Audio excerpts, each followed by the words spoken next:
Hello there, I'm Haylena Krishnamoorthy and thanks for joining me this Thursday on 7Edition. The headlines. 20 road fatalities reported on first day of Raya. Fiat Chrysler slams the brakes on Renault merger offers worth 33 billion euros. Killer nurse gets life sentence for murdering 85 patients.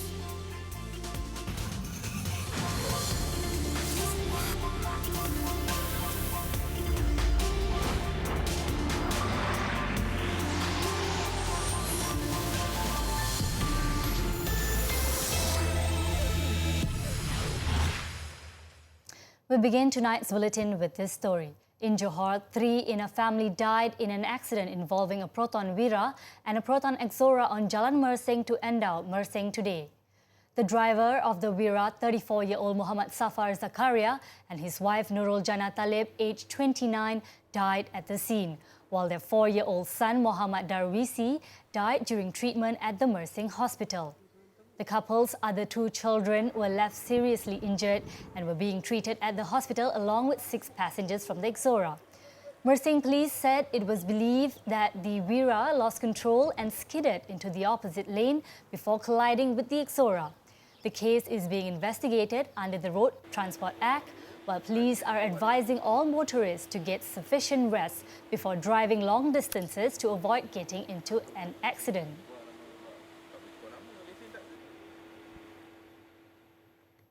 The Royal Malaysia Police PDRM today reported that 20 people lost their lives on the roads on the first day of Aidilfitri yesterday.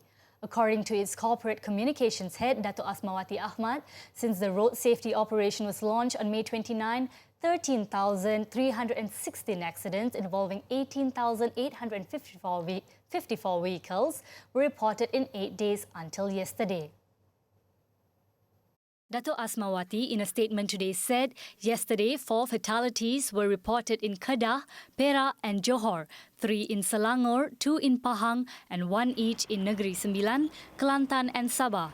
From May 29 till yesterday, 2,385 road safety operations were conducted with 182,755 summonses issued over various offences. As for break-ins involving houses and buildings, 334 cases were reported throughout the country in the same 8 days. Ops Selamat, which ends on June 12, focuses on 6 major offences, namely driving on the emergency lane, overtaking on double lines, using handphones not hands-free mode, queue jumping, speeding and beating traffic lights. It was reported last week that most of the summonses involving Ops Selamat 15 were issued for driving above the speed limits. A family outing turned tragic for a family when a 9-year-old boy fell into the Kuala Ibai Lagoon in Kuala Terengganu this morning. His body was recovered this afternoon 300 meters from where he was believed to be standing at the sandy edge before falling into the water. The mishap was believed to have taken place when the victim, Muhammad Aidil Muhammad Razali, was playing with 6 of his siblings. The victim's father, Muhammad Razali Ibrahim from Johor, said he and his wife and 7 children came to the picnic area at about 10 a.m. The family had returned to Kampung Tanjong in Kuala Terengganu to celebrate Aidilfitri.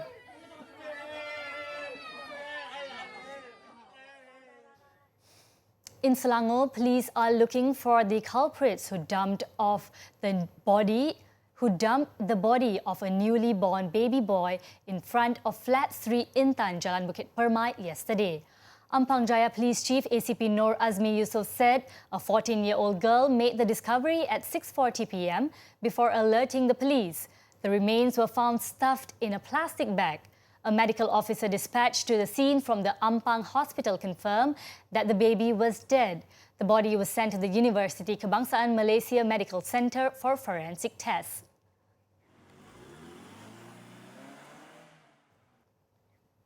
A family of 3 who were killed when they were struck by lightning at Felda Palong Enam near Jempol on Tuesday were laid to rest today. The dead in the 4 p.m. tragedy have been identified as S. Elangovan, aged 38, P. Kali Ahmad, 36, and their son E. Vinesh, aged 3. The tragic incident has left the 9-year-old child an orphan after surviving the lightning strike with only injuries to the leg. His relatives are now discussing the boy's custody as he is now all alone. The remains of the deceased were discovered in a goat shed late on Tuesday evening, and an emergency call was made to the police at 11:50 p.m. Jempol police believe that it was raining heavily with lightning when the incident occurred. A post-mortem of the 3 victims on Wednesday found that they had died of electric shock from lightning and that the case has been classified as sudden death. Mula-mula saya naik motor pergi dekat kandang. Itu lampu sudah ada kan, motor punya lampu. Ini anak, ini cucu. Dia panggil nenek. Habis tunggu. Habis saya cakap, mana mak bapa, adik? Dia pun sudah sibuk, dia cakap, mak bapa adik semua sudah balik. Dia kata. Mungkin dalam gelap tak ada. Semua sudah balik. Habis saya tak percaya, mana boleh ini tinggal ini satu orang. Saya cakap buka pintu, kandangnya pintu kan. Habis dia buka, saya masuk, angkat lampu picit. Tengok lampu picit, saya punya anak sudah ini macam sudah keras jatuh. Lepas itu saya nangis-nangis, mana menantu, mana anak cucu. Cari pula atas itu kambing biri-biri, dia punya atas. Cucu kecil itu 2 tahun, dia pegang leg ke sini. Semua sudah habis. Meanwhile, the tragic incident received immediate attention from the state government. Ini adalah satu bantuan yang secara awal yang kita bagi kepada keluarga ini dalam proses pengembumian ini, dan selepas ini kita tahu ada seorang anak itu, dan kita akan berbincang dengan Jabatan Kebajikan Masyarakat dan juga pihak Kementerian Jabatan Pendidikan untuk kita akan lihat apa-apa keperluan yang diperlukan oleh anak tersebut untuk kita bantu. The 3 victims were cremated at the Sivalogam Crematorium before being laid to rest at the Jalan Tampon Hindu Cemetery. 5 families whose houses were destroyed in a fire in Kampong Baru last night received immediate aid from Federal Territories Minister Khalid Abdul Samad today. All of them received an aid of between 1,500 ringgit to 2,000 ringgit to ease their burden. The victims also received clothing and food aid from the Federal Territories Foundation. For now, the families have been placed in the Kampong Baru Multipurpose Hall, while the Federal Territories Ministry discusses with the Kuala Lumpur City Hall on finding suitable places for the fire victims to stay. Kita fahamkan juga ada yang di antara mereka yang banyaknya semuanya habis musnah, terbakar, termasuk dokumen-dokumen penting, yang ada yang di kalangan mereka juga yang nak sambung pelajaran dan sebagainya, dan kita sedang mengambil maklumat mereka, database mereka, dan kita lihat bagaimana boleh kita bantu. The Fire and Rescue Department said a car, a van and 6 motorcycles were also destroyed in yesterday's fire. Firemen from the Titiwangsa, Hang Tuah, Jalan Tun Razak and Keramat stations were dispatched to the scene following an emergency call at 7:41 p.m. There were no reports of casualties, while the cause of the fire was being investigated. The Yang di-Pertuan Agong Al-Sultan Abdullah Riayatuddin Al-Mustafa Billah Shah and the Raja Pemaisri Agong Tunku Aziza Amina Maimuna Iskandaria celebrated Aidilfitri with the people of Pahang at Istana Abdulaziz in Kuantan today. The King and the Queen extended Aidilfitri greetings to their more than 10,000 guests. Sultan Abdullah and Tunku Aziza also expressed gratitude for being able to celebrate Aidilfitri with the people for the first time after the Sultan's election as the Yang di-Pertuan Agong on January 31st. Later in the afternoon, the King went to the Royal Mausoleum in Pekan for a tahlil and the recital of Yasin for his late father Sultan Ahmad Shah.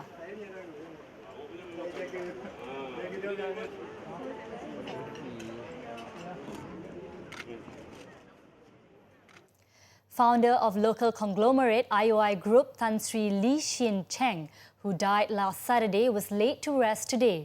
The solemn procession, which left the family's residence in Diamond Hill, IOI Resort City in Putrajaya, comprised thousands of people, including relatives and close friends and IOI Group staff.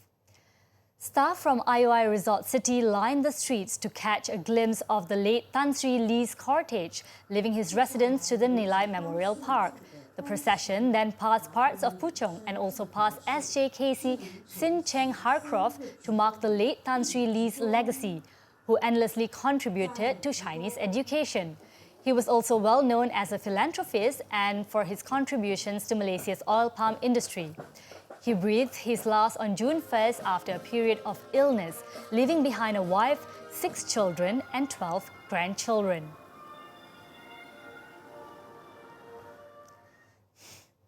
Up next, why this woman's birthday message to her father has netizens touched. Find out after the break.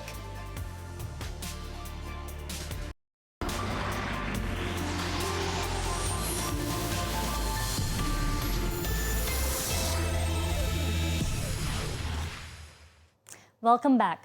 The International Islamic University Malaysia, IIUM in Gombak, Selangor, is a nationally renowned hub for international students. The university, which offers tertiary education based on Islamic principles, boasts some 7,000 foreign students from over 100 countries. In light of Hari Raya Aidilfitri, IIUM took it upon itself to hold a banquet for its students who could not go home to celebrate Aidilfitri with their loved ones. Our trainee reporter Zamir Akmal Zamri has the story. Various kinds of food and drinks were served during the feast, including traditional dishes like rendang and lemak on the first day of Aidilfitri. IIUM Rector Professor Emeritus Tan Sri Zulkifli Abdul Razak said the event was also an effort to create a community on campus that feels like a second family for foreign students. This particular occasion was organized mainly to celebrate the international students in IIUM. We have got 7,000 international students from 117 countries in this university, and many of them are not able to go back to their countries or hometown, and therefore we need to celebrate this occasion together with them by making them feeling at home as far as Malaysia is concerned, although it is not the same. But this is something that we can do for them. And I think this is a way to recognize that we also celebrate diversity among international students from all over the countries in IIUM. Overwhelmed by the celebration, many international students expressed their gratitude for the occasion, which they described as thoughtful. Some also shared their experience celebrating Aidilfitri in their home countries. But I would say the only difference is that it's more like minority in the United States because there aren't too many Muslims, but here it's like a whole community type thing. So yeah, it's definitely similar but also different at the same time. Usually when I am alone, I cook by myself. I tell my family I finish fasting, I need to celebrate. We kind of cook. But for the prayer, I just pray alone, and that's it. But there are times that I travel to other communities, bigger communities, and we celebrate like. The university currently have 30,851 students, with non-Malaysians representing 21.2% of the total. Zamir Akmal Zamri reporting for 7Edition. Celebrating Hari Raya Aidilfitri thousands of kilometers away from home means one has to sacrifice the moments they used to share with their loved ones they left behind. But it doesn't mean that they can't share the joy of celebrating it with others. 35-year-old Rahma Ghazali, formerly a journalist in Malaysia but now working as a journalist in Sheffield, still enjoys celebrating Hari Raya despite being away from her family. In the UK, many can still feel the presence of home when they are surrounded with their friends and home-cooked traditional Raya dishes like rendang and ketupat. Although Hari Raya, or Eid as it is called, is not a public holiday in this part of the world, most employers understand if their staff want to take the day off to celebrate the religious festivity. To get the Hari Raya feeling she used to get back home, Rahma keeps herself busy by cooking the traditional dishes like rendang, lontong and kuih raya with her friend Loshana K. Shagar, another Malaysian studying in the University of Sheffield. Rahma has celebrated Hari Raya away from her family before, when she was studying in Australia, but this time around she is spending it with her husband and daughter in the UK. Although the atmosphere is not the same as in Malaysia, she can still get to have fun with her friends while introducing them to the Malay Muslim culture and their traditional dishes. Meanwhile, in London, 41-year-old Ahmad Yusri Othman feels that Aidilfitri is always a solemn and humble experience in the UK. It's hard not to miss the essence of family, tradition, religion and values in Malaysia. Although Yusri and his family have been living in London for the past 15 years, every time the takbir is sung, he can't help but tear up. Celebrating Aidilfitri is always challenging because there's a matter of juggling work and school. Yusri would usually celebrate on the weekend if Aidilfitri falls on a weekday. Not ideal, but priorities are slightly different there. This year, however, Yusri and his family decided to take the day off from school and work. Arriving at their local mosque, Sofa Mosque London, on the first day of Shawwal, they were met with people from all around the world who were also there to offer Aidilfitri prayers. Students and families came in droves to celebrate Aidilfitri together at the open house. Most of them were strangers, but the desire to have a little Raya spirit didn't hinder them to mingle and enjoy the day. Over in the US, a group of Malaysian students of Sierra College in Rocklin, California, have made it a point to celebrate the Eve of Aidilfitri with a Malaysian family who resides in the capital Sacramento for the past 5 years. Just like the previous years, the hosts, fondly known by the students as Uncle Roslan and Auntie Aisha, began the celebration with the chanting of Aidilfitri Takbir, followed by a feast where several Malay dishes including nasi impit, rendang and satay were served.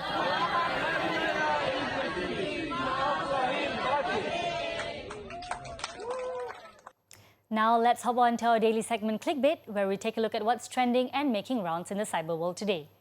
Many of us are truly blessed with the unconditional love and support we receive from our parents. No prize can ever be given in this world to replace them.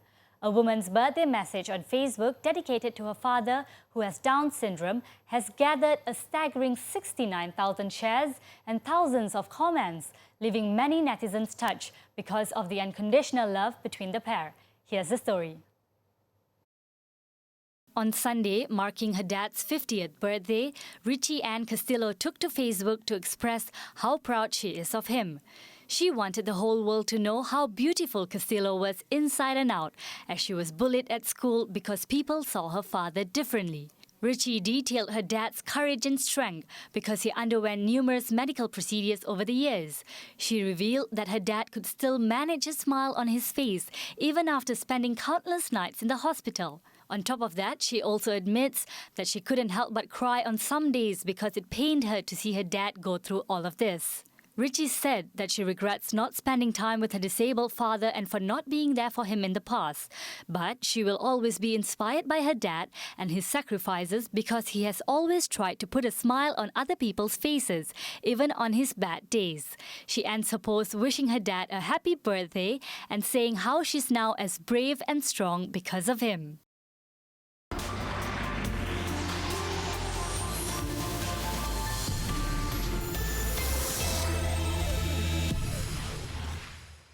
We're back with foreign news. The proposed €33 billion merger of Fiat Chrysler and Renault has collapsed. It comes after an intervention from the French government, Renault's biggest shareholder, who requested a postponement on the decision. It was believed that the French state had engaged constructively with all partners in the negotiations on Wednesday, but that an agreement had not been reached on all the government's conditions for a deal. The French state has a 15% stake in Renault, which brings strong influence. It seems the government there and the unions were worried about potential factory closures at Renault. Some large foreign-owned companies in several industries have recently shed jobs in France. If it had happened, the merger would have made a huge difference to the global car industry. The combined entity would have been the third biggest in the world after Volkswagen and Toyota. Renault's share price fell by nearly 7% on Thursday in response to Fiat Chrysler's decision. A German nurse believed to be the most prolific serial killer in the country's post-war history was handed a life sentence Thursday for killing 85 patients in his care.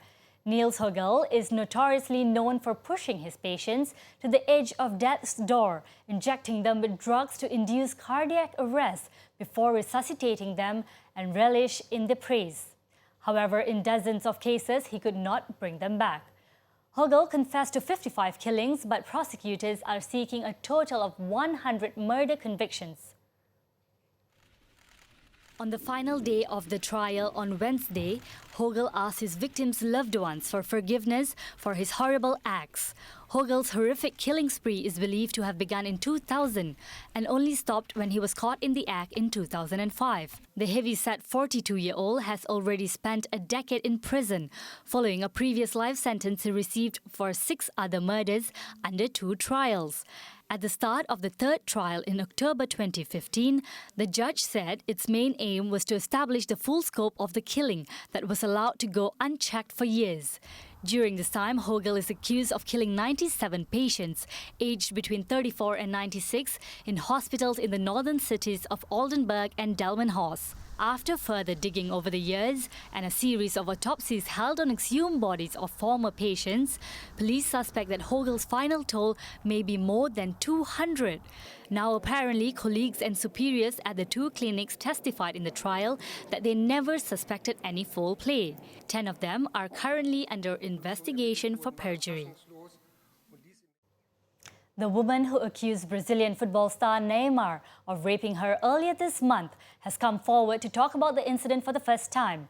She has also released a video showing herself and the Paris Saint-Germain star fighting in a hotel room that now brings the investigation into the case a step further. Neymar has so far denied any wrongdoings. The woman, 26-year-old Najila Trindade, had alleged on June 1st while filing a police report that Neymar had drunkenly assaulted her on May 15 at an upmarket hotel in the French capital, home of his club PSG. She appeared on SBT Brazil recently describing the allegedly aggressive attack and repeating her claims that she was raped. The interview aired just 1 hour before Neymar was about to enter the pitch for a friendly game between Brazil's national team and Qatar in the capital. A day after Trindade filed the report, Neymar, in a video supported by his management, denied the allegations and posted images and text messages from his accuser, stating the relationship was consensual. The video has since been removed. Trindade, who says she works as a model, acknowledged that she initially liked Neymar and wanted to have sex with him. The football megastar met her on Instagram and paid for a plane ticket to bring her from Brazil to Paris. She claimed that things changed dramatically during the first encounter, saying that the footballer hurt her a lot. She also said that she refused to have sex because they did not have a condom. The recently released video allegedly shows a second encounter between the two. A few seconds in, the woman starts hitting the football player.